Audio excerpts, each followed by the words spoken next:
Mister, oggi in panchina battesimo di fuoco, sfida importante, piano partita rispettato?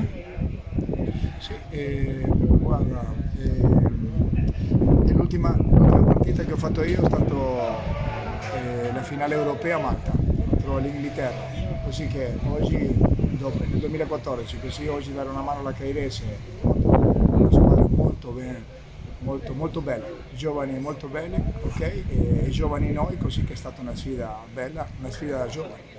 Tra l'altro una sfida tra due responsabili del settore giovanile, quindi tanti giovani in campo, tanti giovani che comunque hai conosciuto fin da piccoli. Sì, sì, sono ragazzi che avevo nelle scuole calcio, tantissimi, quasi 12 di quelli che abbiamo dentro la prima squadra sono quelli che avevo nel settore giovanile. La missione della Cairese deve essere questa, costruire per dopo portare in prima squadra e faccio i complimenti, arriva Samba, si ha la stessa politica, no? Assolutamente, un pensiero in vista della gara di ritorno? Niente, è una partita come se non avessimo giocato questa.